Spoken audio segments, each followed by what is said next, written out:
जब मुझे मेरा साल के अंत का बोनस मिला 6,800 युआनेस, तब मैं कंपनी के सबसे बड़े 120 पार्टनर्स के जिम्मेदार लोगों के साथ डिनर कर रहा था। और उसी दौरान उन्हें पता चला कि मैं, जो उन्हें हर तरह की सर्विसेज प्रोवाइड करता था, मुझे पूरे साल के लिए बस इतना ही बोनस मिला है। तो टेबल का माहौल अचानक से बेहद ऑकवर्ड हो गया। और उसी वक्त मेरे कॉलीग्स ग्रुप चैट में 1500 युआनेस मिलने की खुशी में पागल हो रहे थे। लेकिन मैं बस शांति से अपना डिनर खत्म करता रहा। फिर ठीक 7 दिन बाद मेरा कॉन्ट्रैक्ट खत्म हो गया और मैंने बिना एक सेकंड सोचे रिजाइन कर दिया। मेरे बॉस की चीखें तो लगभग फोन तोड़ देने वाली थीं। वो बार बार चिल्ला रहा था, क्यों क्यों सबने अपनी इन्वेस्टमेंट वापस ले ली। असल में वो डिनर जो मेरे कॉन्ट्रैक्ट खत्म होने से 7 दिन पहले हुआ था, शहर के सबसे लग्जूरियस होटल में रखा गया था। और वहां बैठे थे वो लोग जो हमारी नेटवर्क कंपनी की किस्मत तय करते थे। सेन, जो हमारी 90% इनकम का सोर्स था, हमारे 120 पार्टनर्स के हेड्स। और मैं ही वो अकेला था जो इन सबके साथ रिलेशनशिप मेंटेन करता था। उस वक्त मैं हाथ में वाइन का ग्लास लेकर टेबल्स के बीच कामली घूम रहा था। हर डायरेक्टर जनरल को ग्रीट कर रहा था जिन्हें मैं पहले से जानता था। उनमें से कई तो मेरे कंपनी ज्वाइन करने के पहले साल से ही मेरे साथ काम कर रहे थे। और हमारा रिश्ता कब का सिर्फ प्रोफेशनल कोर्टिसी से आगे निकल चुका था।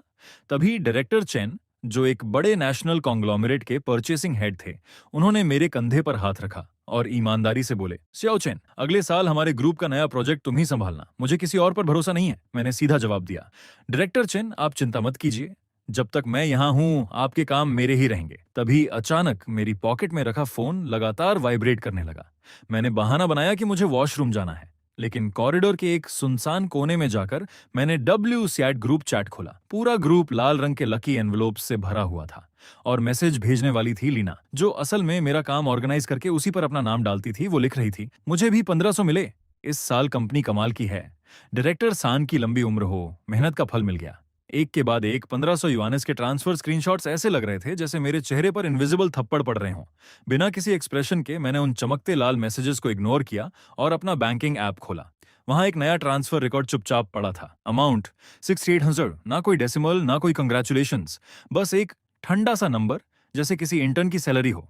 मैं करीब 10 सेकंड्स तक उस नंबर को देखता रहा। ना गुस्सा आया ना डिसअपॉइंटमेंट, बस दिल में बची आखिरी उम्मीद भी उसी पल बुझ गई, जैसे सिर्फ ठंडी राख बची हो। लेकिन मेन टेबल पर माहौल अब भी लाइवली था। मैंने फिर से अपनी प्रोफेशनल स्माइल पहन ली, जैसे कुछ हुआ ही नहीं। तभी मेरे पास बैठे डायरेक्टर चेन टोस्ट कर रहे थे और उनका एल्बो गलती से मेरे फोन से टकरा गया। स्क्रीन जल उठी और शायद 6800 का नंबर उनकी नजर में आ गया। उन्होंने हल्का सा भौं सिकोड़ते हुए ग्लास नीचे रखा और कैजुअली पूछा, शाओचेन, इस साल तुम्हारी कंपनी ने इतना अच्छा परफॉर्म किया है तो तुम्हारा ईयर एंड बोनस भी कम नहीं होगा, है ना? मैंने देखा तुम्हारे कॉलीग्स ग्रुप में खूब सेलिब्रेट कर रहे थे। मैंने सीधे उनकी आंखों में देखा और शांत आवाज में बस 2 शब्द कहे, 6800। और उसी पल वो शोर भरी मेन टेबल एक सेकंड के लिए बिल्कुल शांत हो गई, जैसे सारी आवाजें गायब हो गई हों। पास बैठे डायरेक्टर्स ने ये नंबर सुन लिया था। उनके एक्सप्रेशंस खुद एक कहानी थे, पहले शॉक, फिर डिसबिलीफ और फिर सीधी इंडिग्नेशन, क्योंकि वो सब दुनिया देखे हुए लोग थे। उन्हें साफ समझ आ गया कि जो इंसान पूरे साल बिना रुके उन्हें सर्विस देता रहा, जो कंपनी की 90% इनकम संभाल रहा था, उसे सिर्फ 6 युआनीज का बोनस मिला, जबकि ऑफिस में बैठे लोग, जिनके नाम तक उन्हें याद नहीं थे, 15,000 ले रहे थे। मतलब साफ था, माहौल तुरंत टेंस और अनकंफर्टेबल हो गया। लेकिन मैं ऐसे उठ खड़ा हुआ जैसे कुछ हुआ ही नहीं। ग्लास उठाकर हल्की सी स्माइल के साथ बोला, डायरेक्टर्स, इस पूरे साल आपके सपोर्ट के लिए धन्यवाद। ये टोस्ट आप सबके नाम। मैं तो इसे एक ही बार में खत्म करता हूँ, आप अपनी मर्जी से। इतना कहकर मैंने एक ही घूंट में पूरा ग्लास खत्म कर दिया। वो जलती हुई लिक्विड मेरी थ्रोट से नीचे उतरी, जैसे इन सालों की सारी थकान और सहनशीलता को जला देना चाहती हो। फिर मैंने खुद ही टॉपिक बदल दिया और अगले साल के मार्केट प्लान्स पर बात शुरू कर दी।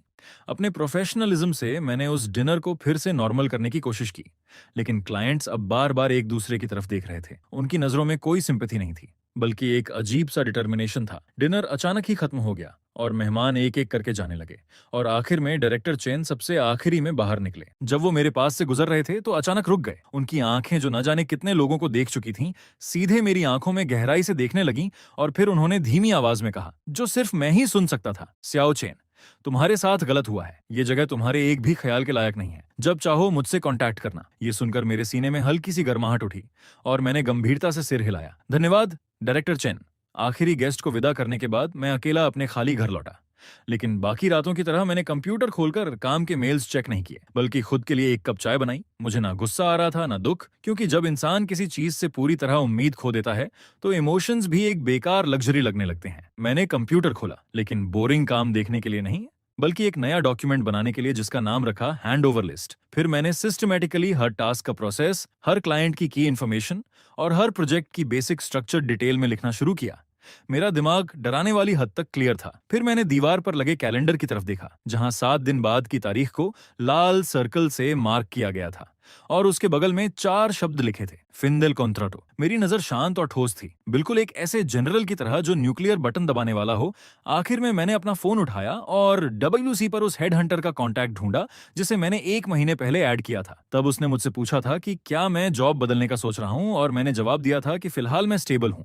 लेकिन अब मैंने वो पुराना मैसेज डिलीट किया और 3 नए शब्द लिखे, अब बात कर सकते हैं। काउंटडाउन शुरू हो चुका था।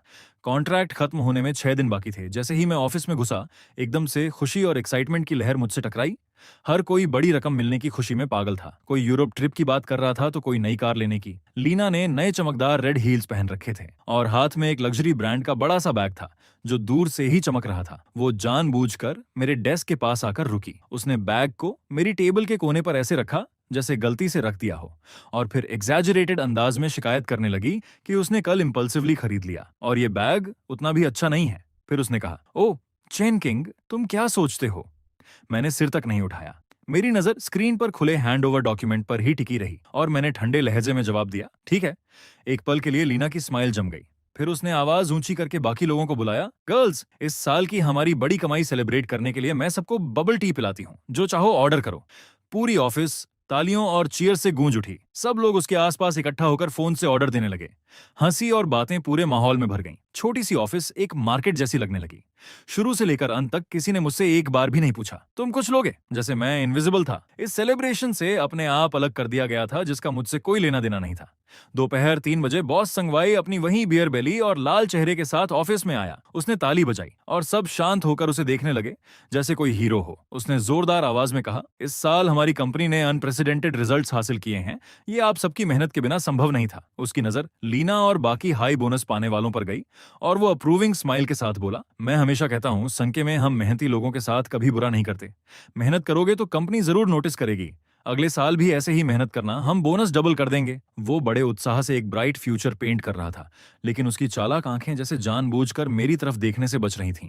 जैसे मैं, जो 90% इनकम जनरेट करता था, मेहनती लोगों में आता ही नहीं हूं। स्पीच खत्म होने के बाद उसने मुझे इशारा किया। मैं शांतिपूर्वक उठा और उसके पीछे चल दिया। जैसे ही ऑफिस का दरवाजा बंद हुआ, उसके चेहरे की स्माइल थोड़ी फीकी पड़ गई और उसकी जगह एक पैटर्नलिस्टिक एक्सप्रेशन आ गया। उसने कहा, चिंचिंग, इस साल की बात को इतना दिल पर मत लो। मुझे पता है तुम्हारा कंट्रीब्यूशन बहुत बड़ा है, कंपनी सब देखती है। मैं बस अपना पानी का गिलास पकड़े चुपचाप उसकी एक्टिंग सुनता रहा। फिर वो बोला, लेकिन तुम्हें समझना होगा, तुम्हारी सक्सेस काफी हद तक कंपनी के प्लेटफॉर्म की वजह से है। सांके के गोल्डन ब्रांड के बिना वो बड़े क्लाइंट्स तुम्हें कैसे जानते? लीना और बाकी लोग भले तुम्हारी तरह बिजनेस में स्किल्ड ना हो, लेकिन उन्होंने इंटरनल कोऑर्डिनेशन और प्रोसेस मैनेजमेंट में बहुत मेहनत की है। फिर उसने अपने यूजुअल टोन में समझाना शुरू किया कि इस साल मेरा बोनस थोड़ा कम है, लेकिन ये एक कॉम्प्रिहेंसिव इवैल्यूएशन का रिजल्ट है। उसने मुझे सलाह दी कि मैं अभी जवान हूँ, मुझे लॉन्ग टर्म विजन रखना चाहिए, और अगर मैं इसी तरह काम करता रहा तो अगले साल मेरा रेड एनवलप सबसे बड़ा होगा। मैंने सिर हिलाया और उतनी ही ग्रेटिट्यूड दिखाई जितनी जरूरी थी। फिर शांत आवाज में कहा, समझ गया डायरेक्टर संग, मैं और मेहनत करूंगा। संगवाय साफ तौर पर मेरी आज्ञाकारिता से खुश हो गया। जैसे ही मैं उसके ऑफिस से बाहर निकला, उसे लगा कि उसने अपने सबसे आज्ञाकारी काम के बैल को पूरी तरह काबू में कर लिया है। ब्रेक रूम से लीना और बाकी कोलीग्स की हल्की हल्की हंसी मेरे कानों में पड़ी, लेकिन बिना कोई एक्सप्रेशन बदले मैं सीधा अपने सीट पर लौट आया। उनकी जहरीली बातें अब मेरे लिए बस मक्खियों की भिनभिनाहट जैसी थीं, जो मेरे दिल में जरा सा भी असर नहीं डाल सकती थीं। मैंने एक एन्क्रिप्टेड फोल्डर खोला। उसके अंदर 50 पेजेस का एक डॉक्यूमेंट था जिसका टाइटल था manual para el mantenimiento profundo de relaciones con clientes clave। इसमें सिर्फ कॉन्टैक्ट इन्फॉर्मेशन और कॉन्ट्रैक्ट्स ही नहीं थे, बल्कि हर कंपनी के डिसीजन मेकर्स की पर्सनल प्रीफरेंसेस और इंटरनल कॉम्प्लेक्स रिलेशंस तक डिटेल में लिखी हुई थी। ये मेरे सालों की मेहनत का निचोड़ था, उन 120 क्लाइंट्स की असली बैकबोन। मैंने शांति से इस मैनुअल के कोर हिस्से को एन्क्रिप्ट किया, उसे पैक किया और अपने पर्सनल क्लाउड में अपलोड कर दिया। ये सब करने के बाद ऐसा लगा जैसे मेरे कंधों से कोई भारी बोझ उतर गया हो।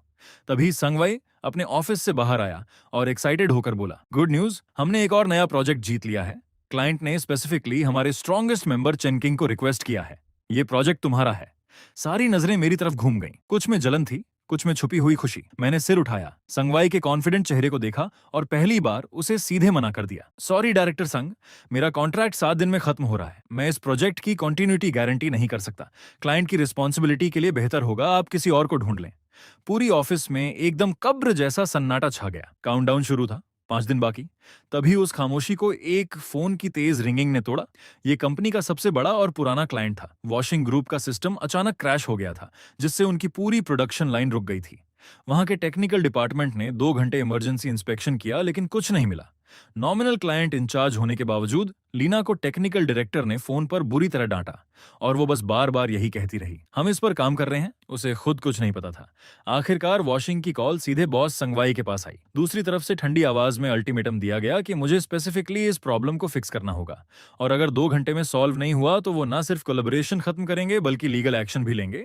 ये सुनते ही संगवाई का चेहरा पीला पड़ गया, क्योंकि वॉशिंग का प्रोजेक्ट कंपनी की एनुअल इनकम का लगभग 20% था। उसे खोना मतलब लाइफलाइन खो देना। वो घबराहट में पसीना पसीना हो गया और अपना सारा ईगो भूलकर सीधे मेरे डेस्क की तरफ दौड़ा। उसकी आवाज में पहली बार विनम्रता थी। चिंचिंग, वॉशिंग के सिस्टम में प्रॉब्लम है, प्लीज तुरंत संभाल लो। पूरी ऑफिस इस सीन को जटिल नजरों से देख रही थी। मैंने ना कोई कंडीशन रखी, ना एटीट्यूड दिखाया, बस शांति से अपना लैपटॉप बंद किया, हेडफोन्स पहने और रिमोटली वॉशिंग के सर्वर से कनेक्ट हो गया। संगवाई और टेक्निकल टीम मेरे आसपास खड़े थे। इतनी चुप्पी कि कोई जोर से सांस लेने की भी हिम्मत नहीं कर रहा था। लीना सबसे बाहर खड़ी थी। उसका चेहरा पीला और बैंगनी के बीच बदल रहा था। उसकी नजरों में जलन साफ दिख रही थी। मेरी स्क्रीन पर कोड की लाइंस तेजी से दौड़ रही थीं। अपने 5 साल के एक्सपीरियंस के आधार पर मैंने पहले ही सिस्टम अपडेट करते वक्त पोटेंशियल वल्नरेबिलिटीज का अंदाजा लगा लिया था, इसलिए मैंने तुरंत प्रॉब्लम की जड़ पकड़ ली। टेक्निकल स्टाफ सिस्टम की पूरी आर्किटेक्चर समझ नहीं पाया था, इसलिए वो इस पॉइंट तक पहुंच ही नहीं सके। मेरी उंगलियां कीबोर्ड पर उड़ रही थीं। कोड फिक्स करना, सर्विसेज रीस्टार्ट करना, कैश क्लियर करना, सब कुछ एक स्मूथ फ्लो में चल रहा था। ठीक 1 घंटे बाद मैंने हेडफोन्स उतारे और संगवाई से कहा, हो गया। उसी समय मेरा फोन बज उठा। दूसरी तरफ वॉशिंग के टेक्निकल डायरेक्टर खुद थे। चेंचिंग, बहुत बहुत धन्यवाद, तुम हमारे सेवियर हो। प्रोडक्शन लाइन फिर से चालू हो गई है। उसने राहत की सांस ली, फिर आवाज थोड़ा बदलते हुए बोला, सच कहूं तो तुम्हारे जैसे मास्टर का मेकर जैसी कंपनी में होना टैलेंट की बर्बादी है। ऐसी कंपनी इसके लायक ही नहीं है। मैं हल्का सा मुस्कुराया। क्राइसिस सॉल्व होने के बाद संगवाई ने लंबी राहत की सांस ली, लेकिन इस बार उसकी नजरों में ग्रैटिट्यूड नहीं था, बल्कि डर और असंतोष साफ दिख रहा था। उसे एहसास हो गया था कि जिसे वो हमेशा अपनी मर्जी से दबाता आया है, उसके अंदर कुछ ऐसा है जिसे वो बिल्कुल कंट्रोल नहीं कर सकता। ये देखकर लीना तुरंत उसके पास गई और धीरे से उसके कान में बोली, बॉस संग, ये जानबूझकर अपनी स्किल्स छुपा रहा था, बस इस मौके का इंतजार कर रहा था ताकि कंपनी के सामने खुद को दिखा सके और आपसे अपनी कंडीशंस निगोशिएट कर सके। ये बात सीधे संगवाई के दिमाग में बैठ गई। वो ये मानना ज्यादा पसंद करता था कि उसका एम्प्लॉई उसे मैनिपुलेट कर रहा है, बजाय इसके कि वो ये स्वीकार करे कि उसकी खुद की मैनेजमेंट और जजमेंट कमजोर है। उसने मुझे देखा और उसका एक्सप्रेशन और भी ज्यादा कॉशियस हो गया, लेकिन मुझे उसके इंटरनल ड्रामा से कोई मतलब नहीं था। क्राइसिस खत्म हो चुकी थी, मेरा काम पूरा हो चुका था। मैंने डॉक्यूमेंट्स का एक बंडल प्रिंट किया, उसके डेस्क तक गया और धीरे से रख दिया। बॉस संग, ये मेरी वर्क हैंडओवर लिस्ट है, कृपया इसे रिव्यू कर लीजिए और किसी को असाइन कर दीजिए। संगवाई ने लापरवाही से उसे उठाकर पलटना शुरू किया। उसमें बस 120 क्लाइंट्स के कंपनी नेम्स, स्टैंडर्ड कॉन्ट्रैक्ट्स और पब्लिक कॉन्टैक्ट इन्फॉर्मेशन थी, लेकिन असली चीजें जो एक्सपीरियंस और पर्सनल रिलेशंस पर डिपेंड करती थीं, जैसे मेंटेनेंस मैनुअल्स, की रिलेशनशिप डायग्राम्स और कम्युनिकेशन स्किल्स, उनमें से कुछ भी नहीं था। प्रोसीजर के हिसाब से ये एक परफेक्ट हैंडओवर लिस्ट थी, लेकिन प्रैक्टिकली पूरी तरह बेकार। कॉन्ट्रैक्ट खत्म होने से पहले के आखिरी 4 दिनों में संगवाई ने आखिरकार लीना को मेरा काम लेने के लिए असाइन कर दिया। शायद ये उसका पावर शो करने का तरीका था, जैसे वो कहना चाहता हो, देखा, तुम्हारा सबसे इंपॉर्टेंट काम भी मेरा पसंदीदा एम्प्लॉई आसानी से संभाल सकता है। लीना उस सूखी लिस्ट को ऐसे पकड़े हुए थी जैसे कोई सीक्रेट डिक्री हो। वो घमंड से मेरे सामने बैठ गई और बोली, चेन किंग, एक एक करके एक्सप्लेन करो, हर क्लाइंट की स्पेशल प्रेफरेंसेस क्या हैं, उन्हें क्या सुनना पसंद है, उनके क्या टैबूज हैं, सब क्लियरली बताना होगा। उसका टोन ऐसा था जैसे वो कोई काम नहीं ले रही, बल्कि किसी क्रिमिनल से पूछताछ कर रही हो। मैंने लिस्ट खोली, पहले क्लाइंट पर इशारा किया और कहा, वॉशिंग ग्रुप, परचेसिंग डायरेक्टर चेन्नई यानुआ, फोन नंबर 39 ये कंपनी की पब्लिक इन्फॉर्मेशन है। कॉन्ट्रैक्ट टर्म्स यहाँ हैं, स्पेशल रिक्वायरमेंट्स अपेंडिक्स 3 में स्टैंडर्ड तरीके से एक्सप्लेन है। वो तुरंत बीच में टोकते हुए बोली, रुको, ये सब कौन सुनना चाहता है? मुझे वो जानना है जो डॉक्यूमेंट्स में नहीं है, जैसे मिस्टर चेन को कौन सा टी पसंद है, उनके साथ खाने जाते वक्त किन बातों का ध्यान रखना है। मैंने सिर उठाया, उसकी तरफ शांति से देखा और कहा, मेरे हैंडओवर का कंटेंट सिर्फ स्टैंडर्डाइज्ड इन्फॉर्मेशन तक सीमित है जो कंपनी की प्रॉपर्टी है और लिस्ट में रिकॉर्डेड है। मिस्टर चेन के साथ मेरी पर्सनल रिलेशनशिप और मेरी एक्यूमुलेटेड कम्युनिकेशन एक्सपीरियंस मेरी पर्सनल एसेट है, ये मेरे हैंड ओवर ऑब्लिगेशंस में नहीं आता। ये सुनकर लीना गुस्से से लाल हो गई। तुम कोऑपरेट नहीं कर रहे हो चेन किंग। ये मत समझना कि तुम जा रहे हो तो तुम बहुत बड़े हो। उसकी आवाज तेज और कर्कश हो गई, जो शांत ऑफिस में और भी चुभ रही थी। मैं अपनी चेयर पर पीछे झुक गया और पहली बार उसे ध्यान से देखा। वो सबके सामने बिना छुपाए अपना एग्रेशन दिखा रही थी। मैंने कहा, जो हैंड ओवर डॉक्यूमेंट मैंने लिखा है उसमें कौन सी लाइन तुम्हें समझ नहीं आई, या फिर तुम्हारी प्रोफेशनल कैपेबिलिटी इतनी नहीं है कि ये बेसिक क्लाइंट डॉक्यूमेंट समझ सको? ये एक ही वाक्य सीधे लीना की सबसे बड़ी कमजोरी पर लगा। उसका चेहरा तुरंत पीला पड़ गया, होंठ कांपने लगे, लेकिन वो एक शब्द भी जवाब नहीं दे पाई। आसपास के कोलीग्स धीरे धीरे फुसफुसाने लगे। कुछ लोग लीना को देखकर अंदर ही अंदर खुश हो रहे थे, जैसे उसे पहली बार कोई टक्कर मिली हो, जबकि कुछ लोग मुझे एरोगेंट समझ रहे थे कि मैं जाने से पहले इतना बोल्ड होकर फेवरेट एम्प्लॉय को सबके सामने चैलेंज कर रहा हूं। सिचुएशन हाथ से निकलती देख संगवाई को अपने ऑफिस से बाहर आना पड़ा। उसने कहा, ठीक है, हम सब कोलीग्स हैं, शांति से बात करो। फिर गला साफ करके कॉन्डिसेंडिंग टोन में बोला, चिंचिंग, थोड़ा जेनरस बनो। लीना बस काम के लिए पूछ रही है, वो एक्सपीरियंस शेयर कर दो। हम सब कंपनी के लिए ही तो करते हैं। संगवाई की ये बात सुनकर मैंने उसके उस पाखंडी चेहरे को देखा और अंदर ही अंदर बस यही लगा कि कितना हास्यास्पद है ये सब। मैंने शांत लेकिन सीधी आवाज में कहा, बॉस संग, एक्सपीरियंस सिर्फ लोगों के साथ पर्सनल इंटरेक्शन से ही आता है। अगर लीना को बेसिक क्लाइंट रिलेशन समझने के लिए भी किसी का हाथ पकड़ना पड़े तो मेरा सुझाव है कि कंपनी को दोबारा सोचना चाहिए कि वो इस पोजीशन के लायक है या नहीं। मेरी ये बात किसी तेज धार वाले चाकू की तरह थी जिसने लीना के अहंकार को चीर दिया। संगवाई का चेहरा पूरी तरह काला पड़ गया और पूरी ऑफिस एकदम कब्र जैसी खामोशी में डूब गई। उसी तनाव भरे माहौल में मेरा फोन हल्के से वाइब्रेट हुआ। मैंने उठाकर देखा, मिस्टर चेन का वीचैट मैसेज था। जैसे ही मैंने उसे खोला, एक नई कंपनी की बेहद पॉलिश्ड इलेक्ट्रॉनिक ऑफर लेटर सामने थी, जिसका नाम तक मैंने पहले कभी नहीं सुना था। उसमें मेरा पोजीशन सीनियर पार्टनर था और सैलरी इतनी बड़ी थी कि मैंने कभी सोची भी नहीं थी। मैंने फोन बंद किया, सिर उठाया और संगवाई की भारी अंधेरी नजरों से नजर मिली। लेकिन इस बार मेरे दिल में एक अजीब सी राहत थी, जैसे अब ये सब सहने की जरूरत ही खत्म हो गई हो। कॉन्ट्रैक्ट खत्म होने से पहले का आखिरी दिन आ चुका था। मेकर नेटवर्क में मेरा फाइनल डे। मैंने पूरा सुबह अपना वर्क स्पेस साफ करने में बिताया, अपने सारे पर्सनल सामान को एक बॉक्स में पैक कर लिया, कंप्यूटर के सारे पर्सनल फाइल्स परमानेंटली डिलीट कर दिए। डेस्क पर सिर्फ कंपनी का लैपटॉप और फोन बचा था, जैसे मैं कभी यहाँ था ही नहीं। कॉलीग्स 2-3 के ग्रुप में आते, फॉर्मल बातें करते, लेकिन उनकी आंखों में ना कोई मुझे रोकने की इच्छा थी, ना कोई नॉस्टैल्जिया, बल्कि एक अजीब सा मजा था, जैसे वो कोई ड्रामा देख रहे हों। उनके हिसाब से मैं बस एक टेक नर्ड था जो कंपनी के प्लेटफॉर्म के बिना कुछ भी नहीं था, और जल्द ही सोसाइटी मुझे कुचल देगी। तब मैं मेकर के दिनों को याद करूंगा। लीना तो बिल्कुल भी अपना तिरस्कार छुपा नहीं रही थी। वो मेरे पास खड़ी होकर हाथ बांधकर सार्कास्टिक अंदाज में बोली, वाह, लगता है किसी को पंख लग गए हैं। आगे जब मेकर जैसा प्लेटफॉर्म नहीं होगा तब देखेंगे क्लाइंट्स के सामने इतनी एरोगेंस कैसे दिखाते हो। मैंने उसकी तरफ देखा तक नहीं, बस हल्की सी मुस्कान के साथ आखिरी फाइल भी परमानेंटली डिलीट कर दी। दोपहर में संगवाई ने मुझे आखिरी बातचीत के लिए बुलाया। अपनी बड़ी बॉस वाली कुर्सी पर बैठकर उसने कॉन्डिसेंडिंग टोन में कहा, चेन किंग, इस बार तुमने ठीक बिहेव नहीं किया, लेकिन इतने सालों की मेहनत को देखते हुए मैं इसे नजरअंदाज कर देता हूँ। कंपनी के दरवाजे तुम्हारे लिए हमेशा खुले रहेंगे, बस उस समय सैलरी फिर से नेगोशिएट करनी होगी। शायद उसे लगा ये मेरे लिए सबसे बड़ा एहसान है। मैंने शालीनता से मुस्कुराकर धीरे से कहा, बॉस संग, उम्मीद करता हूं कि मेरे जाने के बाद भी आप मुस्कुरा पाएंगे। शाम के 5 बज चुके थे, जाने का समय हो गया था। मैंने अपना कार्टन बॉक्स उठाया और आखिरी बार अटेंडेंस मशीन पर अपनी फिंगरप्रिंट लगाई, बिना किसी को अलविदा कहे, बिना एक बार भी पीछे मुड़े।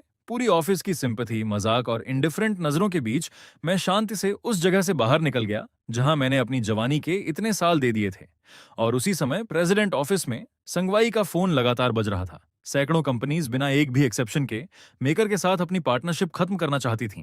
बेहतर कंडीशंस देने के बावजूद वो साफ मना कर रही थीं, और इसकी एक ही वजह थी, मैं जा चुका था। संगवाई डर के मारे फोन को इतनी जोर से पकड़ रहा था कि उसका स्क्रीन प्रोटेक्टर तक टूट गया। वो घबराकर चिल्लाया, जल्दी जल्दी चेन किंग को वापस लाओ। रिजाइन करने के अगले दिन सुबह मुझे अलार्म ने नहीं बल्कि खिड़की के बाहर पक्षियों की आवाज ने जगाया।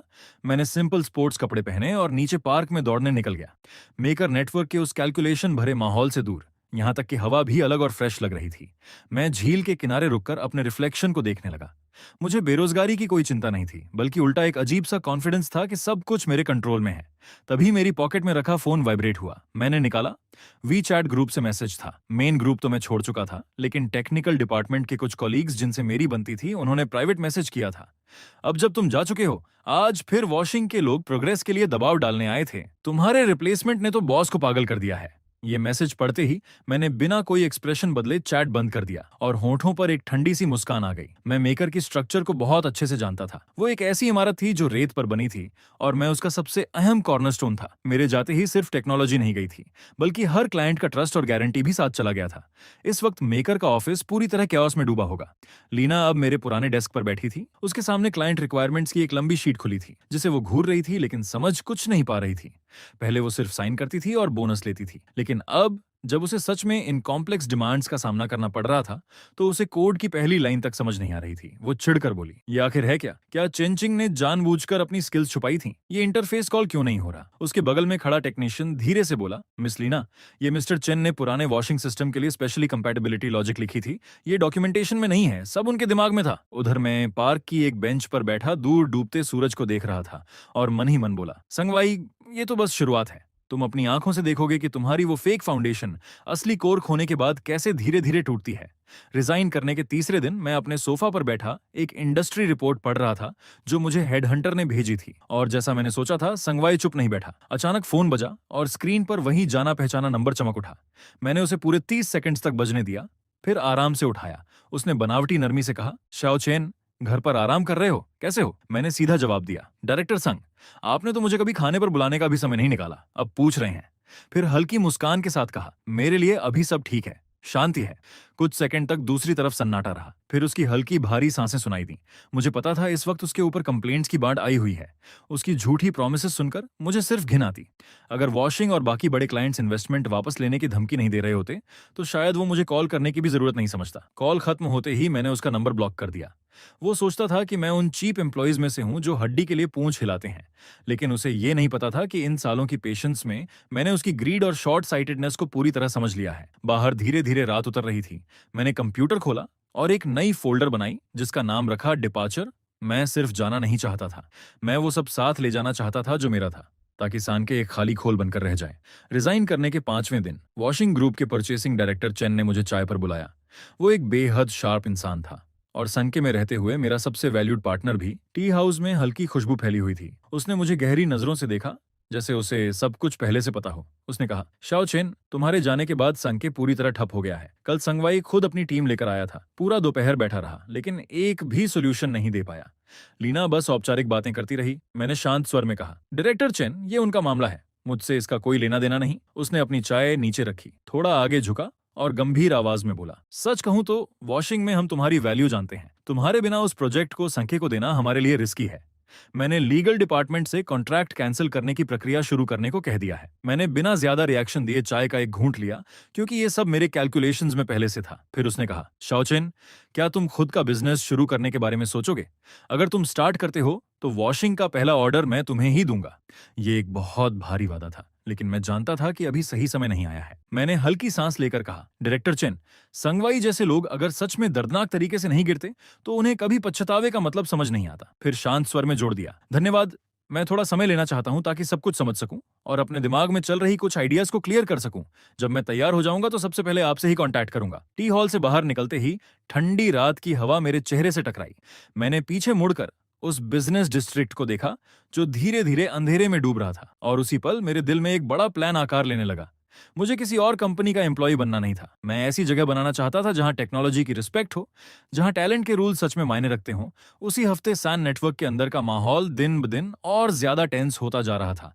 भले ही मैं वहां नहीं था, लेकिन जो लोग 150 के बोनस के लिए लड़ रहे थे और रिजल्ट्स नहीं दे पा रहे थे, उन्होंने एक दूसरे पर ब्लेम डालना शुरू कर दिया था। लीना, जो नॉमिनल इंचार्ज थी, सबकी आलोचना का सेंटर बन गई। कोई उस पर चिल्ला रहा था, मिस लीना, आपने खुद ये रिक्वायरमेंट साइन की थी, अब लॉजिक काम नहीं कर रहा तो हमें ऐसे ही छोड़ दोगी क्या? और वो जवाब दे रही थी, मैंने साइन किया तो क्या, मैंने तुम्हें चेन किंग के छोड़े हुए सारे डॉक्यूमेंट्स नहीं दिए? तुम जैसे टॉप यूनिवर्सिटी ग्रेजुएट्स एक एमेच्योर के कोड को भी नहीं समझ सकते? ऐसे झगड़े रोज होने लगे। संगवाई अपने ऑफिस में छुपा बैठा था, बाहर निकलने की हिम्मत तक नहीं कर रहा था। शुरुआत में उसे लगा था कि लीना को प्रमोट करके सिचुएशन स्टेबल हो जाएगी, लेकिन हुआ उल्टा। उसके पावर गेम्स के अलावा उसके पास टेक्निकल क्राइसिस संभालने की कोई एबिलिटी ही नहीं थी। उसी समय संगवाई अपने डेस्क पर पड़े वकीलों के सख्त लेटर्स को घूर रहा था। वॉशिंग कॉन्ट्रैक्ट कैंसिल करना चाहता था और 2 बड़े पार्टनर्स भी पीछे हटने की सोच रहे थे। सालों से बनाई उसकी रेपुटेशन मेरे जाने के बाद तेजी से गिर रही थी। वो गुस्से में लीना पर चिल्लाया, तुमने नहीं कहा था कि चेन किंग के जाने के बाद सब ठीक हो जाएगा? अब बताओ इस गड्ढे को कैसे भरोगी? लीना सिर झुकाकर खड़ी थी। उसके चेहरे पर अब उसका पुराना घमंड कहीं नहीं था। उसे समझ आ गया था कि जिसे वो हमेशा तुच्छ समझती थी वही असल में उसका आखिरी सहारा था। उसने धीरे से कहा, डायरेक्टर सांग, क्यों ना हम उस पर कमर्शियल सीक्रेट्स चोरी करने का आरोप लगाकर केस करें। उसे मजबूर करेंगे वापस आने के लिए और सोर्स कोड देने के लिए। संगवाई ने सिर उठाया। उसकी आंखों में एक पल के लिए चालाकी चमकी, लेकिन तुरंत ही वो बेबसी में दब गई। उसे पता था कि ये कदम उठाया तो वापस लौटने का कोई रास्ता नहीं बचेगा। उधर मैं अपने घर पर कंप्यूटर के सामने बैठा था, चुपचाप देख रहा था कि संके की हालत कैसे धीरे धीरे गिरती जा रही है। रिजाइन करने के 7वें दिन, यानी कॉन्ट्रैक्ट ऑफिशियली खत्म होने के 1 हफ्ते बाद, मैंने अपना स्टडी रूम सेट किया। दीवारें मेरे नए प्रोजेक्ट के आर्किटेक्चर डायग्राम से भर चुकी थीं।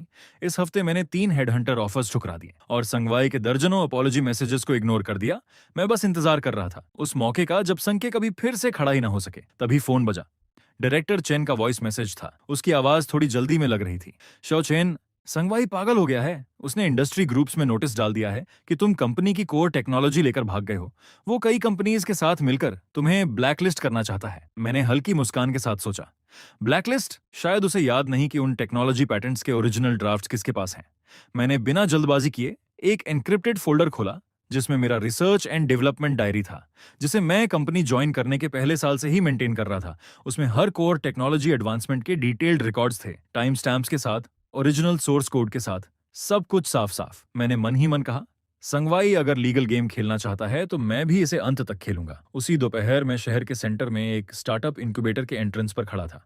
डायरेक्टर चेन ने मेरे लिए ये स्पेस अरेंज करवा दिया था। छोटा था लेकिन मेरे पहले कदम के लिए काफी था। मैंने खिड़की के पास खड़े होकर नीचे की भागती दौड़ती सड़क को देखा और धीरे से कहा, आज से ये जगह किंग लैंड टेक्नोलॉजी है। मुझे पहले से पता था कि संगवाई का ये बैन वाला ऑर्डर जल्दी ही मजाक बन जाएगा, क्योंकि जैसे ही वो क्लाइंट्स जो सान की वजह से इतना सफर कर चुके थे मुझे फिर से राइज करते देखेंगे, वो खुद ही सबसे सही फैसला ले लेंगे। उसी समय सेंग नेटवर्क अपने आखिरी उन्माद में डूब रहा था। संगवाई और लीना को लगा था कि उन्होंने मेरी कमजोरी पकड़ ली है, लेकिन उन्हें यह नहीं पता था कि वो खुद एक एक कदम चलकर उस कब्र की तरफ जा रहे हैं जो मैंने पहले ही उनके लिए खोद रखी थी। संगवाई का यह बैन ऑर्डर पूरे इंडस्ट्री में ठंडी हवा की तरह फैल गया। मैं अपने नए किराए के वर्क स्पेस में बैठा फोन पर हेडहंटर एजेंसीज के अपॉलॉजी मैसेजेस देख रहा था, लेकिन मुझे कोई खास फर्क नहीं पड़ रहा था। उनके शब्द नरम थे लेकिन मैसेज साफ था। संगवाई ने इंडस्ट्री एसोसिएशन से बात कर ली थी। जो भी मेरे साथ कॉन्ट्रैक्ट साइन करेगा उसे संके को सपोर्ट करने वाली बड़ी कंपनियों का सामना करना पड़ेगा।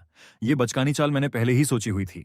मैंने फोन बंद किया और व्हाइट बोर्ड पर नए सिस्टम की कोर लॉजिक ड्रॉ करने लगा। तभी दरवाजे के बाहर हल्के कदमों की आवाज आई। वो शाओवांग था जो पहले मेरे साथ टेक्निकल डिपार्टमेंट में काम करता था। उसने आते ही कहा, चेन, मैंने रिजाइन कर दिया। मैंने उसे बैठने का इशारा किया और पूछा, कौन रेजिग्नेशन प्रोसेस पूरा हो गया? संगवाई ने परेशान तो नहीं किया। उसने सिर हिलाया। उसकी आंखें थोड़ी लाल थीं। अब कंपनी में हर कोई डर के माहौल में जी रहा है। लीना अपनी जिम्मेदारी से बचने के लिए दिन भर ये चेक करती रहती है कि किसका तुमसे प्राइवेट कॉन्टैक्ट है, और बॉस ने हमें मजबूर किया कि हम उस एनक्रिप्टेड लॉजिक को क्रैक करें, वरना पूरी टीम का बोनस काट देंगे। मैं अब और सहन नहीं कर सकता था। चेन, अगर तुम्हें लोगों की जरूरत है तो मैं तुम्हारे साथ काम करना चाहता हूँ, बिना सैलरी के भी। उसकी बात सुनकर मेरे दिल में एक गर्माहट सी दौड़ गई। संगवाई को लगा था कि वो अपनी पावर से मेरे सारे रास्ते बंद कर देगा, लेकिन वो ये भूल गया कि इंसानों के दिल कभी धमकियों से नहीं खरीदे जा सकते। मैंने शांत होकर कहा, सैलरी होगी और पहले से ज्यादा होगी, लेकिन उससे पहले हमें इस फेक बैन ऑर्डर से निपटना होगा। मैंने कंप्यूटर ऑन किया और उस प्रोफेशनल टेक्निकल फोरम में लॉगिन किया जहां मैं काफी समय से एक्टिव नहीं था। वहां मैं सिर्फ चेनकिंग नहीं था, बल्कि इंडस्ट्री का एक जाना माना नाम था जिसके हजारों फॉलोअर्स थे। अगर संगवाई मुझे बदनाम करना चाहता था तो मैं उसे दिखाने वाला था कि असली काउंटर अटैक क्या होता है। रिजाइन के 10वें दिन मुझे लीना का अनएक्सपेक्टेड कॉल आया।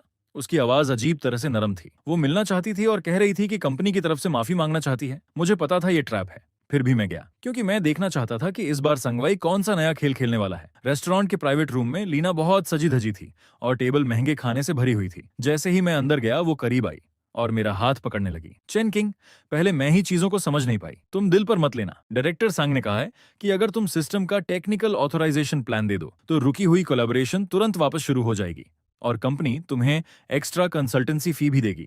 मैंने उसे सीधा देखा और कहा, लीना, क्या तुम खुद अपनी बातों पर यकीन करती हो? ये कोड मेरी इंटेलेक्चुअल प्रॉपर्टी है, ये कॉन्ट्रैक्ट में साफ लिखा था। उसकी स्माइल थोड़ी खींच गई और उसकी आंखों में अचानक गहरी चालाकी आ गई। उसने अपने बैग से एक रिकॉर्डर निकाला और जोर से टेबल पर पटका। चेन किंग, जिद मत करो। डायरेक्टर सांग ने एक्सपर्ट से बात कर ली है। अगर तुम आज नहीं माने तो हम तुम पर यह आरोप लगाएंगे कि तुमने रिजाइन करने से पहले जानबूझकर सिस्टम में वायरस डाला था। इस रिकॉर्डर में तुम्हारी कन्फेशन है।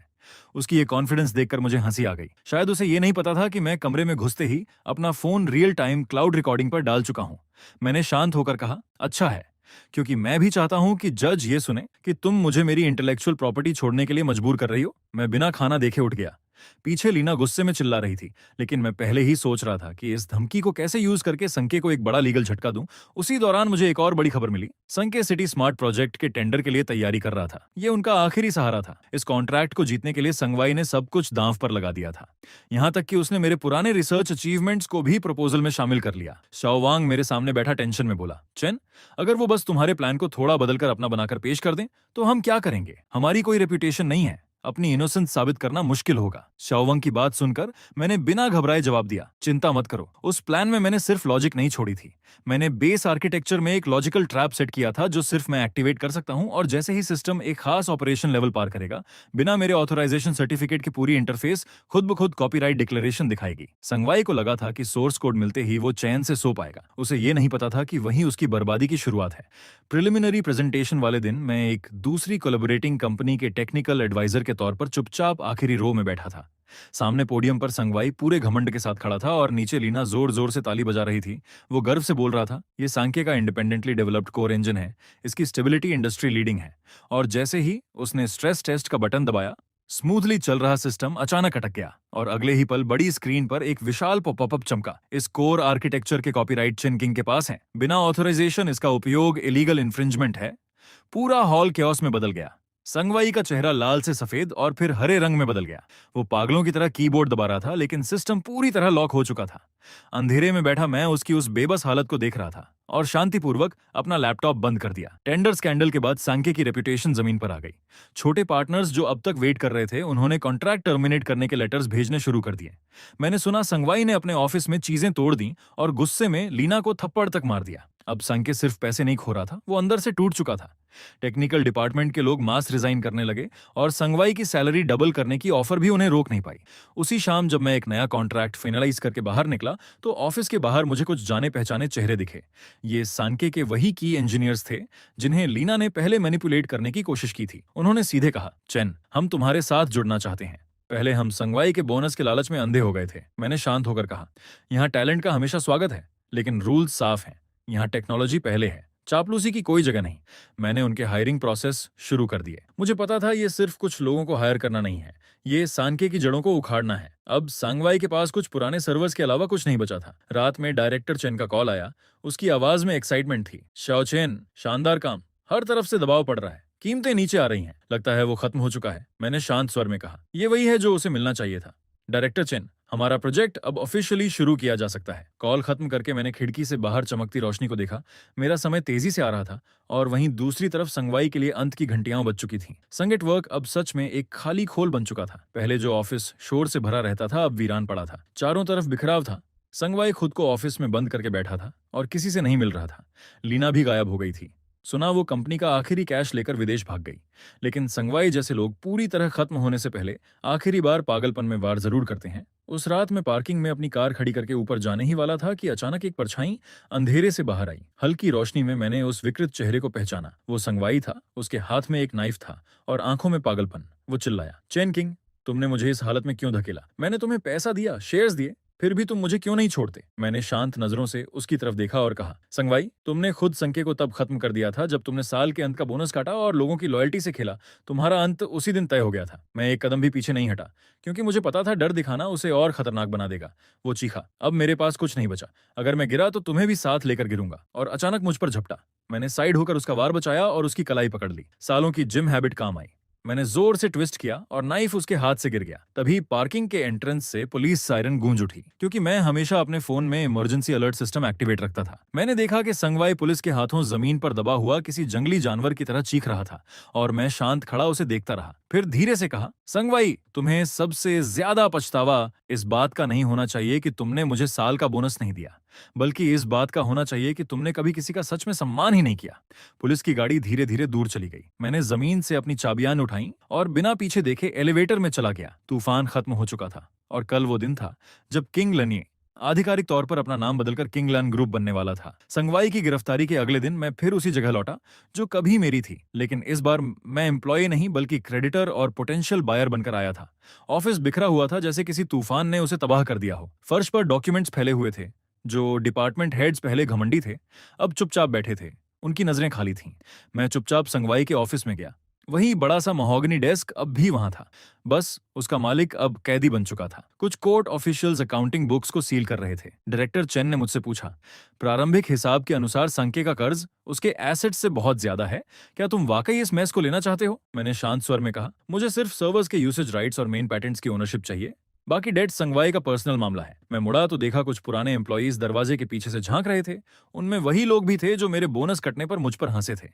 अब उनकी आंखों में एक तरह की विनती थी। मैंने बिना भाव बदले कहा, जो रहना चाहता है शाह से मिलकर नया इंटरव्यू दे। किंगलानी में चापलूसी से बोनस लेने का दौर खत्म हो चुका है। उनके चेहरों पर शर्म और राहत का अजीब मिश्रण था, लेकिन मुझे कोई खास संतोष नहीं हुआ। ये दुनिया ऐसी ही है, जब तुम्हारे पास वैल्यू नहीं होती तो डिग्निटी भी लग्जरी बन जाती है। मैं खिड़की के पास गया और नीचे भागती सड़क को देखने लगा। संके का साइन जल्द ही हटाया जाएगा, लेकिन ये तो बस शुरुआत थी। संगवाई के छोड़े हुए इस मलबे में मुझे एक ऐसा सीक्रेट मिला जिसकी मुझे उम्मीद नहीं थी। लीना जो डेटा लेकर भागी थी वो मेरी सोच से कहीं ज्यादा जटिल था। सर्वर्स का कंट्रोल लेने के बाद मैं और शौवंग लगातार 2 रात जागे। तब जाकर हमें पता चला कि लीना सिर्फ कैश ही नहीं ले गई थी, उसने एडमिन अथॉरिटी का इस्तेमाल करके कंपनी की बैकअप डेटाबेस को भी फॉर्मेट करवा दिया था। और इससे भी बुरा, वो एक अधूरा मिलिट्री ग्रेड इंक्रिप्शन प्रोटोकॉल का ड्राफ्ट भी ले गई थी। शौवंग घबराकर बोला, चैन, ये ड्राफ्ट तो तुमने ही लिखा था। अगर लीना इसे कॉम्पिटिटर को बेच दे और हम पर कॉपीराइट इन्फ्रिंजमेंट का केस कर दे तो हम बच नहीं पाएंगे। मैंने उसे बैठने का इशारा किया और कहा, लीना बहुत दूर नहीं जाएगी। उस एन्क्रिप्शन प्रोटोकॉल को मेरे अलावा कोई पूरी तरह डिक्रिप्ट नहीं कर सकता। उसके पास जो यूएसबी है वो बस एक हॉट पोटैटो है। मैं स्क्रीन पर ब्लिंक करते कोड को घूरता रहा और लीना के अगले कदम का अंदाजा लगाता रहा। मुझे पता था उसके जैसे घमंडी इंसान गुमनामी में नहीं जी सकते। तभी मेरे इनबॉक्स में एक अनोनिमस मेल आया। अटैचमेंट में एक फॉरेन कैसीनो की फोटो थी। उसमें लीना अब भी अपने फ्लैशी अंदाज में बैठी थी, लेकिन उसके सामने बैठा आदमी देखकर मेरी भौं सिकुड़ गई। वो डायरेक्टर साओ था, इंडस्ट्री का कुख्यात डेटा ब्रोकर जो कमर्शियल सीक्रेट की खरीद फरोख्त से पैसा बनाता था। मैं समझ गया कि लीना को बायर मिल चुका है। एक तरफ संगवाई जेल में सड़ रहा था और दूसरी तरफ लीना बाहर अपने बॉस को धोखा देकर फायदा उठा रही थी। सच में दोनों एक जैसे थे। मैंने तुरंत पुलिस को कॉल नहीं किया क्योंकि मुझे पता था कि डायरेक्टर साओ जैसा चालाक आदमी असली वैल्यू देखे बिना पैसा नहीं देगा। मैंने उसे एक छोटा सा मैसेज भेजा, उसमें बैकडोर है, अगर जीना चाहते हो तो उसे मत छुओ। अब मैं इंतजार करने वाला था कि वो खुद मेरे पास आए, क्योंकि ये सिर्फ डेटा वापस लेने का मामला नहीं था, ये इस पूरे इंडस्ट्री की इस गंदगी को जड़ से खत्म करने का मौका था। दूसरे ही दिन जब मेरा मैसेज पहुंचा, डायरेक्टर साओ शांत नहीं बैठ पाया और उसने मुझे नदी किनारे एक प्राइवेट क्लब में बुलाया। खास तौर पर कहा कि मैं अकेला आऊं। तय समय पर मैं वहां पहुंचा तो कमरा धुएं से भरा हुआ था। सामने डायरेक्टर साओ मैत्रेया बुद्धा की मूर्ति की तरह मुस्कुरा रहा था और उसके बगल में बैठी लीना का चेहरा थोड़ा पीला पड़ा हुआ था। उसने कहा, डायरेक्टर चेन, आपके बारे में बहुत सुना है। आजकल के युवा वाकई कमाल हैं। संगवाई जैसा चालाक आदमी भी आपसे हार गया। मैंने सीधे कहा, डायरेक्टर साओ, सीधी बात करता हूं, मैं चेन किंग हूं और जो लीना के हाथ में है वो निगल नहीं पाएगी। लीना तुरंत खड़ी हो गई। डर और गुस्से से उसकी आवाज तेज हो गई। चेन किंग, यहाँ रहस्य मत बनाओ। डायरेक्टर साओ ने एक्सपर्ट से चेक करवाया है, ये प्लान थोड़े बदलाव के साथ मार्केट में आ सकता है, तब खाली हाथ तुम रह जाओगे। मैंने हल्की हंसी के साथ कहा, एक्सपर्ट, उन थर्ड रेट प्रोग्रामर्स की बात कर रही हो जो कंकरेंट मल्टी प्रोसेसिंग तक नहीं समझते? डायरेक्टर साओ, अभी इसी वक्त उस प्रोटोकॉल का तीसरा मॉड्यूल रन करके देख लीजिए। अगर आपका सर्वर नहीं जला तो कहना। डायरेक्टर साओ का चेहरा तुरंत बदल गया। वो शक करने वाला आदमी था। उसने तुरंत अपने आदमी को लैपटॉप खोलने का इशारा किया। जैसे ही प्रोग्राम रन हुआ, स्क्रीन पर सर्वर रूम की वार्निंग लाइट्स तेजी से ब्लिंक करने लगीं। वो घबरा कर बोला, ये क्या हो रहा है? इसे तुरंत बंद करो। मैंने शांत होकर कहा, ये लॉजिकल लॉक है। मेरी डायनामिक ऑथोराइजेशन के बिना कोई भी forced access self destruct trigger कर देगा। लीना वहीं कुर्सी पर ढह गई। उसकी आंखों में खालीपन था। उसका आखिरी ट्रम्प कार्ड मेरे सामने कागज की तरह कमजोर साबित हो चुका था और डायरेक्टर साओ जैसा बिजनेसमैन तुरंत समझ गया कि उसे क्या करना है। उसने जोरदार थप्पड़ लीना के चेहरे पर मारा। उसका आधा चेहरा तुरंत सूज गया। वो अपना चेहरा पकड़कर चुप बैठ गई। आंखों में निराशा भरी हुई थी। डायरेक्टर साओ ठंडी आवाज में बोला, डायरेक्टर चेन, ये सब गलतफहमी है। मुझे इसने धोखा दिया। कहा ये उसका क्रिएशन है। मैंने बिना भाव बदले कहा, मुझे बस वो वापस चाहिए। बाकी इंसान का फैसला कानून करेगा। वैसे सुना है आप हाल में स्मार्ट सिटी फेज 2 के बिडिंग डॉक्यूमेंट्स के बारे में पूछताछ कर रहे थे। मेरी बात सुनते ही उसके माथे पर पसीना आ गया। वो तुरंत बोला, नहीं, अब नहीं पूछूंगा। डायरेक्टर चेन के रहते हम जैसी छोटी कंपनी हिम्मत नहीं करेगी। मैंने यूएसबी वापस लिया और उसी के सामने इकोनॉमिक इन्वेस्टिगेशन टीम को कॉल किया।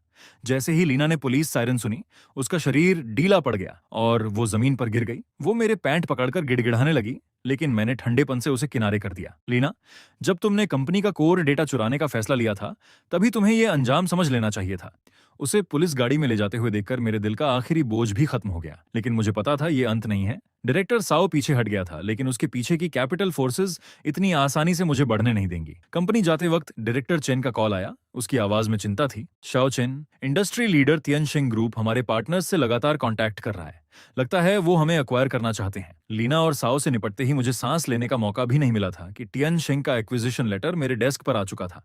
तियनशिंग वो लोग हैं जो कैपिटल से रास्ता बनाते हैं। जो झुकता है वो जीता है, जो टकराता है वो मिटता है। मेरे सामने उनकी इन्वेस्टमेंट डायरेक्टर बैठी थी, तेज नजरों वाली एक महिला। उसने कहा, मिस्टर चेन, 200 मिलियन कैश और तियनशिंग के 3% स्टॉक ऑप्शंस।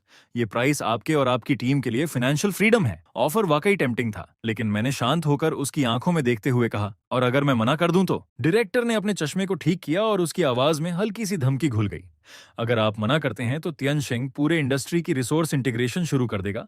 तब आपकी अपस्ट्रीम और डाउनस्ट्रीम सप्लाई चेन दोनों एक बड़ी ताकत के दबाव में आ जाएंगी। मिस्टर चेन, किसी काल्पनिक आइडियल के लिए अपना फ्यूचर बर्बाद मत कीजिए। मैं उस लेटर ऑफ इंटेंट को देखते हुए अंदर ही अंदर ठंडा सा हंसा। ये लहजा कितना जाना पहचाना था, बिल्कुल वैसा ही जैसा संगवाई मुझे धमकाते वक्त इस्तेमाल करता था। बस फर्क इतना था कि तियनशिंग के पास ज्यादा पैसा था, ज्यादा कॉन्फिडेंस था, लेकिन मुझे चेनकिंग को डराना कभी आसान नहीं रहा। मैंने शांत आवाज में कहा, फ्यूचर कोई देता नहीं है, उसे खुद बनाना पड़ता है। अपने बॉस से कहिए, किंग लान टेक्नोलॉजी बिकाऊ नहीं है, मिलना है तो कोर्ट में या मार्केट में मिलेंगे। वो गुस्से में उठी और उसके हील्स की आवाज कमरे में गूंजती हुई बाहर चली गई। उसके जाते ही शाओ वांग थोड़ा परेशान होकर अंदर आया। मैंने बिना कुछ बोले कंप्यूटर खोला और उसे वो सेकंड जनरेशन क्लाउड इंजन दिखाया जिस पर मैं महीनों से सीक्रेटली काम कर रहा था। मैंने कहा, यह खास तौर पर तियनशिंग की एग्जिस्टिंग टेक्निकल वल्नरेबिलिटीज को टारगेट करने के लिए बनाया है। अगर वो टेक्निकल ट्रिक से मुझे ब्लॉक करने की कोशिश करेंगे तो मैं उन्हें दिखाऊंगा असली टेक्नोलॉजिकल रेवोल्यूशन क्या होती है। लेकिन तियनशिंग का जवाब मेरी उम्मीद से भी तेज और ज्यादा निर्दयी था। रात के 11 से आओ के 11 बजे भी मेरे ऑफिस की लाइट जल रही थी। तभी शाओवांग दरवाजा खोलकर अंदर आया। उसके हाथ में फ्रेश प्रिंटेड फैक्सेस थे और चेहरा कागज की तरह सफेद। चैन, हम मुसीबत में हैं, उसने कहा। तीनों सर्वर सप्लायर्स जिन्होंने हमारे साथ लॉन्ग टर्म कॉन्ट्रैक्ट साइन किया था, उन्होंने अचानक नोटिस भेज दिया है कि प्रोडक्शन एडजस्टमेंट की वजह से वो हमारे ऑर्डर्स को इंडेफिनेटली पोस्टपोन कर रहे हैं। मैंने धीरे से दोहराया, इंडेफिनेटली पोस्टपोन यानी सीधा सप्लाई कट। शाओवांग बोला, लगता है तियनशिंग हमें हार्डवेयर साइड से चोक करना चाहता है। मैं खिड़की के पास गया और नीचे खाली सड़क को देखने लगा, और उसने आगे बताया, उन्होंने क्लाउड सर्विस प्लेटफॉर्म से भी बात कर ली है। हमारे प्रोडक्ट्स को ऐप स्टोर से हटाने की कोशिश कर रहे हैं। वो किंग लान को एक आइसोलेटेड आइलैंड बनाना चाहते हैं। टेक्नोलॉजी हमारे पास हो लेकिन हम उसे इंप्लीमेंट ही ना कर सकें, मैंने शांत स्वर में कहा। डायरेक्टर सैंग काफी तेज खेल रहा है। फिर मैंने फैसला लिया, शाओवांग, सबको इन्फॉर्म करो कि कल से वर्क फ्रॉम होम शुरू होगा। सारे टेस्ट सर्वर्स इंटरनल नेटवर्क पर शिफ्ट कर दो। मैंने कंप्यूटर खोला और उन सप्लायर्स की लिस्ट देखी जिन्होंने हमें धोखा दिया था, लेकिन मुझे गुस्सा नहीं आया, बल्कि एक शिकारी जैसी शांति महसूस हुई जो अपने शिकार को जाल में फंसते देख रहा हो। मैंने धीरे से कहा, उन्हें लगता है कैपिटल से सप्लाई चेन कंट्रोल कर लेंगे, लेकिन वो भूल रहे हैं कि इस डेटा ड्रिवन एरा में हार्डवेयर सिर्फ एक व्हीकल है। शाओवांग ने घबराकर पूछा, लेकिन बिना सर्वर्स के हमारा second gen engine online testing में नहीं जा पाएगा। मैंने उसकी तरफ देखा और हल्की मुस्कान के साथ कहा, किसने कहा कि हमें उनके सर्वर्स ही इस्तेमाल करने हैं? अगर वो गंदा खेल खेलना चाहते हैं तो मैं भी तैयार हूं। 3 साल पहले मैंने वर्स्ट केस सिनेरियो के लिए एक प्रोटोटाइप टेक्नोलॉजी डेवलप करके छुपा कर रखी थी। तियनशिंग को लगता है पानी काट देंगे तो मैं प्यास से मर जाऊंगा, लेकिन उन्हें नहीं पता कि मैंने जमीन के नीचे पहले से एक कुआं खोद रखा है। तियनशिंग के टोटल ब्लॉकेड के बीच पूरी इंडस्ट्री बस इंतजार कर रही थी कि मैं गिरूं और वो हंसें। लेकिन अगली सुबह मैं सीधे वॉशिंग ग्रुप में डायरेक्टर चेन के ऑफिस पहुंच गया। वो खिड़की के पास खड़े थे और उनके डेस्क पर तियनशिंग का कोऑपरेशन प्रपोजल रखा था। उन्होंने भौं सिकोड़ते हुए मेरी तरफ देखा और कहा, शाओ चेन, कल तियनशिंग के लोग मुझसे मिलने आए थे। डायरेक्टर चेन ने गहरी आवाज में कहा, तियनशिंग ने प्रॉमिस किया है कि अगर वॉशिंग किंगलैंड के साथ कोऑपरेशन खत्म कर दे तो अगले 5 सालों तक उनकी इंफ्रास्ट्रक्चर मेंटेनेंस फीस आधी कर दी जाएंगी। मैंने शांत लेकिन सीधी बात रखी, डायरेक्टर चेन, तियनशिंग का पैसा लेना आसान है, लेकिन उनकी जंजीरें उससे भी आसान होती हैं। पहनना, एक बार आपका सिस्टम पूरी तरह उनकी क्लाउड में इंटीग्रेट हो गया तो भविष्य में कीमत बढ़े या ना बढ़े, ये फैसला आपका नहीं रहेगा। वो मुड़े और सीधे मेरी आंखों में देखने लगे। वो सिर्फ बिजनेसमैन नहीं थे, बल्कि लॉन्ग टर्म विजन वाले स्ट्रैटेजिस्ट थे। उनके सामने सवाल था, अभी का छोटा फायदा या भविष्य का बड़ा कंट्रोल? उन्होंने पूछा। सच बताओ चेन, तियनशिंग ने तुम्हारा हार्डवेयर सप्लाई काट दिया है, तुम उनके खिलाफ कैसे खड़े होगे? मैंने बिना हिचक जवाब दिया, मुझे उनका हार्डवेयर नहीं चाहिए। वॉशिंग के देश भर में 3,000 से ज्यादा ब्रांचेस हैं। हर ब्रांच में आइडल कंप्यूटिंग रिसोर्सेज पड़े हैं। मुझे बस आपकी परमिशन चाहिए। मैं इन सबको जोड़कर एक ऐसी डिस्ट्रीब्यूटेड कंप्यूटिंग नेटवर्क बना दूंगा जो तियनशिंग से भी ज्यादा पावरफुल होगी। उनकी आंखों में चमक आ गई। उन्हें तुरंत समझ आ गया कि इसका मतलब सिर्फ कॉस्ट सेविंग नहीं, बल्कि जायंट से पूरी इंडिपेंडेंस है। उन्होंने जोर से टेबल पर हाथ मारा और तियनशिंग का प्रपोजल फाड़ दिया। ठीक है, इस बार मैं तुम पर दांव लगाता हूं। वॉशिंग के सारे नेटवर्क नोड्स तुम्हारे लिए ओपन हैं। बिल्डिंग से बाहर निकलते ही मैंने लंबी सांस ली। टियनशिंग को लगा था कि उन्होंने पूरा समंदर रोक दिया है, लेकिन उन्हें नहीं पता था कि मैंने छोटे छोटे स्ट्रीम्स को जोड़कर अपना खुद का रास्ता बना लिया है। जैसे ही हमारा ये सीक्रेट अग्रीमेंट हुआ, टियनशिंग ने पब्लिक ओपिनियन फ्रंट पर अटैक शुरू कर दिया। अचानक इंटरनेट पर आर्टिकल्स की बाढ़ आ गई जो किंग लान टेक्नोलॉजी को बदनाम कर रहे थे। कहा जा रहा था कि हमारे सिस्टम में सीरियस सिक्योरिटी फ्लॉज हैं। यहां तक कि ये भी इंसिनुएट किया गया कि हम यूजर डेटा इलीगली कलेक्ट करते हैं। शाओवंग घबराकर बोला, चेन, ये सब झूठ है। हमारा कोड ऑडिटेड और ओपन सोर्स है। हम डेटा कैसे कलेक्ट कर सकते हैं? मैंने शांत होकर कहा, उन्हें सच की जरूरत नहीं, बस डाउट पैदा करना है। और एक बार ये डाउट क्लाइंट्स के दिमाग में बैठ गया तो हमारा प्रोडक्ट पुश करना मुश्किल हो जाएगा। मैं उन तथाकथित एक्सपर्ट्स के एनालिसिस देख रहा था जो हमारी टेक्नोलॉजी को डिस्टॉर्ट कर रहे थे। कुछ क्लाइंट्स जो पहले रेडी थे वो भी पीछे हटने लगे। मैंने हल्की मुस्कान के साथ कहा, तियनशिंग की मोरल ब्रेकिंग स्ट्रैटेजी वाकई कमाल की है, लेकिन अगर वो ओपिनियन वॉर खेलना चाहते हैं तो हम भी खेलेंगे। मैंने शाओवांग से कहा, ग्लोबल टॉप हैकर कंपटीशन की ऑफिशियल साइट पर हमारे सेकंड जेन इंजन का full security test report publish करो और अनाउंस करो। जो भी किंगलैंड का फायरवॉल ब्रीच करेगा उसे $1 मिलियन रिवॉर्ड मिलेगा। ये सिर्फ रूमर्स का जवाब नहीं था, बल्कि सबसे मजबूत पब्लिसिटी थी। जैसे ही ये न्यूज बाहर गई, पूरा टेक वर्ल्ड हिल गया। तियनशिंग के हायर्ड ट्रोल्स तुरंत गायब हो गए, क्योंकि एब्सोल्यूट टेक्नोलॉजी के सामने अफवाहें खुद ही मर जाती हैं। लेकिन जहां सबकी नजर इस कंपटीशन पर थी, मैं एक और चीज ऑब्जर्व कर रहा था। तियनशिंग के कोर प्रोडक्ट्स की यूजर लॉस रेट। मैंने जो कंपैटिबिलिटी पैच उनके सिस्टम में इनडायरेक्टली इन्फ्लुएंस करने के लिए डिजाइन किया था, उसने उनके इंटरनल सिस्टम को अनस्टेबल कर दिया था। आधे महीने के ब्लॉकेड के बाद भी तियनशिंग हमें क्रश नहीं कर पाया, बल्कि खुद ही रिसोर्सेज ओवरयूज करके स्लो डाउन का शिकार हो गया। मेरे एक पुराने दोस्त ने, जो तियनशिंग के अंदर था, मैसेज भेजा, यहाँ इन्वेस्टमेंट डायरेक्टर और टेक्निकल डायरेक्टर रोज लड़ रहे हैं। एक छोटी कंपनी को दबाने के लिए हमने इतना रिसोर्स झोंक दिया, और अब देखो, वॉशिंग न सिर्फ गया नहीं, बल्कि कई बड़े क्लाइंट्स को भी साथ ले गया। और इसका दोष टेक्निकल डिपार्टमेंट पर डाला जा रहा है। एक छोटी सी कंपनी की कंप्यूटिंग नेटवर्क तक ब्लॉक नहीं कर पाए और ऊपर से बजट मांग रहे हैं। ये अंदर की लड़ाई वही रिजल्ट था जो मैं चाहता था, क्योंकि जायंट्स को सबसे ज्यादा डर बाहरी दुश्मन से नहीं, बल्कि अंदर से टूटने से लगता है। मैं कंप्यूटर के सामने बैठा तियनशिंग के स्टॉक्स की गिरती हुई ग्राफ देख रहा था और उसी के साथ सही वक्त कैलकुलेट कर रहा था। मैंने शाओवांग से पूछा, तैयार हो? आज रात 8 बजे हमारा सेकंड जेन इंजन वॉशिंग की कंप्यूटिंग नेटवर्क पर ग्लोबल पब्लिक बेटा में लॉन्च होने वाला था। ये एक बहुत बड़ा गैम्बल था।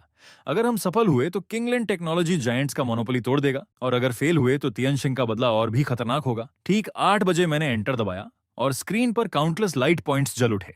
पूरे देश में फैले वॉशिंग के नोड्स एक साथ एक्टिवेट हो गए। एक ऐसी कंप्यूटिंग पावर का तूफान बन गया जो पहाड़ हिला सकता था। मैंने धीरे से कहा, दुनिया को बता दो, अब गेम के रूल्स बदलने वाले हैं। उसी पल तियनशिंग के हेडक्वार्टर्स में सन्नाटा छा गया। उन्हें एहसास हुआ कि जिस डिफेंस सिस्टम पर उन्हें घमंड था, वो किंग लान की नई आर्किटेक्चर के सामने कागज जैसा कमजोर है। 3 दिन बाद जब बेटा पूरी तरह सफल रहा, तो इंडस्ट्री का रुख पूरी तरह बदल गया। जो सप्लायर्स मुझे अवॉइड करते थे, वो अब लाइन लगाकर मिलने को तैयार थे।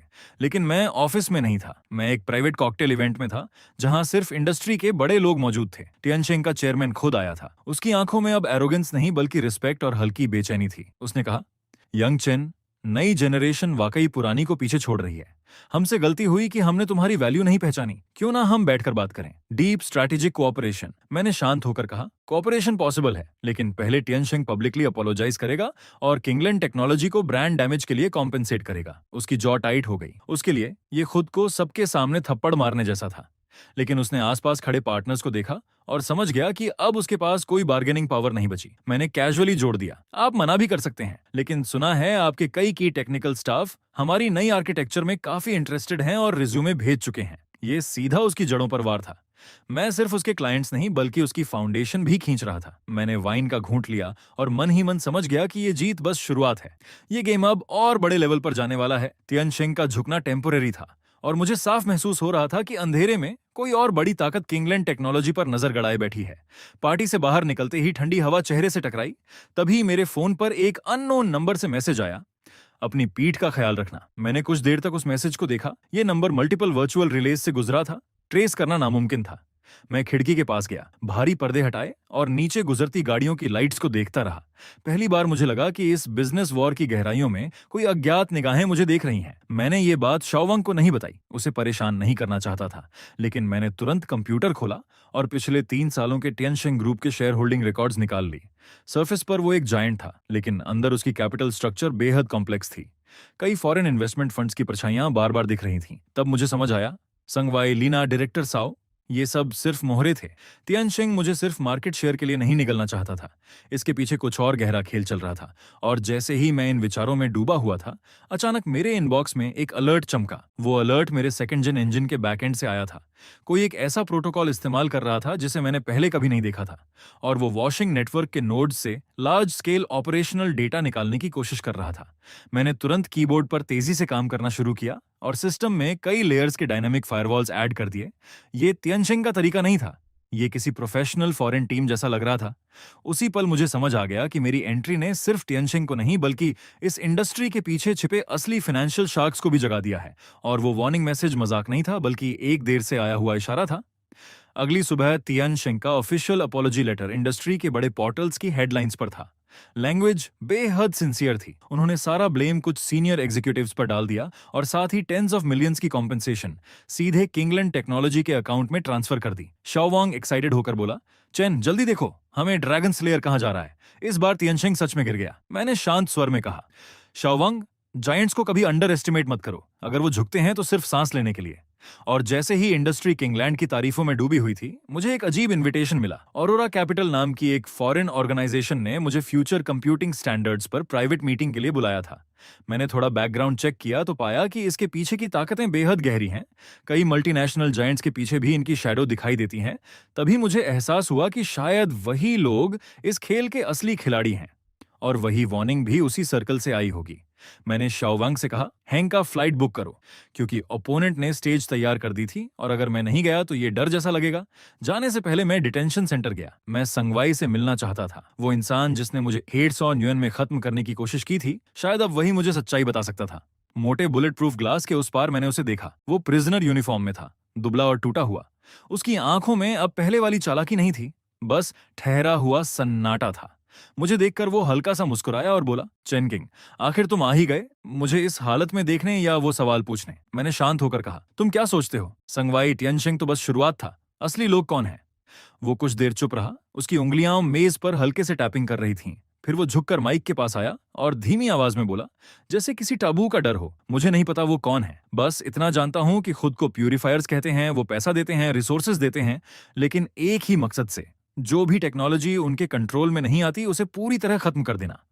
ये सुनकर मेरे दिल में एक अजीब सा दबाव आया। उसकी बात भले ही अजीब थी, लेकिन उसकी आंखों में डर असली था। उसने आगे कहा, चेन किंग, भाग जाओ, जितने बड़े बनोगे उतनी उनकी नजर तुम पर होगी। लाइना भागी नहीं है, वो अपनी रिवॉर्ड लेने गई है, और ऑर्डर्स लेने भी। डिटेंशन सेंटर से बाहर निकलते वक्त तेज धूप आंखों में चुभ रही थी।